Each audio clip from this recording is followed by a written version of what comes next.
Olá, bem-vindo ao podcast Viva a Palavra Viva.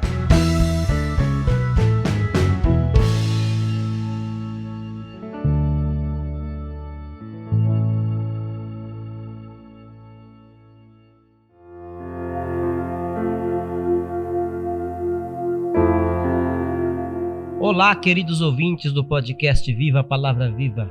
Graça e paz da parte de Jesus. Aqui quem vos fala é o maestro Anderson Aguiar. Episódio 22. O nascimento de Moisés. Meus queridos, hoje eu vou ler o capítulo 2 de Êxodo na leitura diária da Palavra de Deus, versão Nova Tradução da Linguagem de hoje.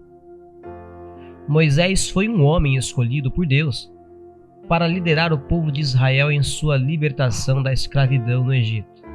A história de Moisés na Bíblia está registrada entre os livros do Êxodo e Deuteronômio. Moisés é considerado o principal personagem bíblico do Antigo Testamento.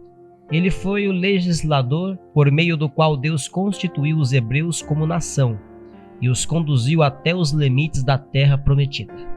Moisés é reconhecido como autor dos 5 primeiros livros da Bíblia. Muito bem, se você desejar, abra sua Bíblia comigo para fazer a leitura de hoje no livro do Êxodo, capítulo 2. Um homem e uma mulher da tribo de Levi casaram. A mulher ficou grávida e deu à luz a um filho. Ela viu que o menino era muito bonito e então escondeu durante 3 meses.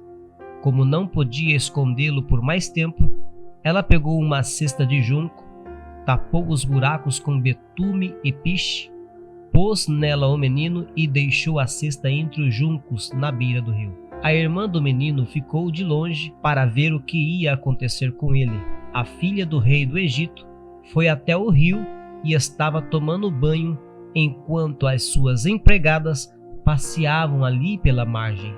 De repente, ela viu a cesta no meio da moita de juncos e mandou que uma das suas escravas fosse buscá-la. A princesa abriu a cesta e viu um bebê chorando. Ela ficou com muita pena dele e disse: "Este é um menino israelita."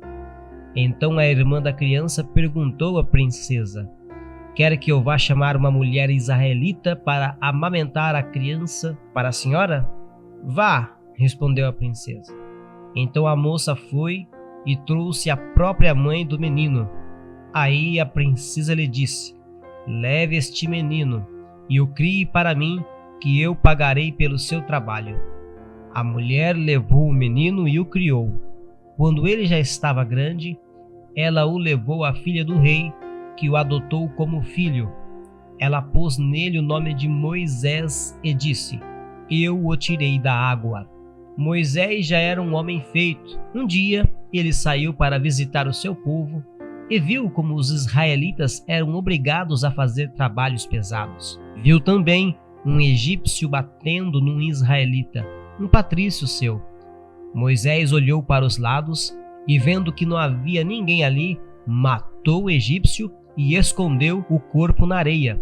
No dia seguinte voltou e viu 2 israelitas brigando. Então perguntou ao que maltratava o outro: "Por que você está batendo no seu patrício?"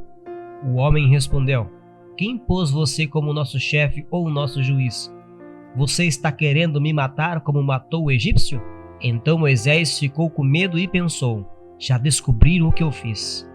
Quando o rei do Egito soube do que Moisés havia feito, quis matá-lo. Porém ele fugiu e foi morar na terra de Midian. Jetro, o sacerdote de Midian, tinha 7 filhas. Certo dia, quando Moisés estava sentado perto de um poço, elas vieram tirar água e encheram os bebedouros para dar de beber às ovelhas e às cabras do seu pai. Então chegaram alguns pastores e começaram a enxotar as moças dali. Porém Moisés se levantou e as defendeu e deu água aos animais. Quando elas voltaram ao lugar onde o seu pai estava, ele perguntou: "Por que é que vocês voltaram tão cedo hoje?" E elas responderam: "Um egípcio nos defendeu dos pastores, tirou água para nós e ainda deu água para os nossos animais." "E onde está ele?" perguntou Jetro. Por que vocês os deixaram lá? Vão chamá-lo para que venha jantar com a gente. Depois Jetro convidou Moisés para ficar morando ali, e ele aceitou. Então Jetro lhe deu a sua filha Zípora em casamento. Quando ela teve um filho, Moisés pôs nele o nome de Gerson e disse: Sou hóspede em terra estrangeira. Alguns anos depois, o rei do Egito morreu, mas os israelitas continuaram gemendo por causa da sua escravidão. Eles gritavam pedindo socorro, e os seus pedidos chegaram até Deus. Deus ouviu os gemidos deles e lembrou da aliança que havia feito com Abraão, com Isaque e com Jacó. Deus viu a escravidão dos israelitas e ficou preocupado com eles. Deus vos abençoe em nome do Senhor Jesus e até o próximo episódio.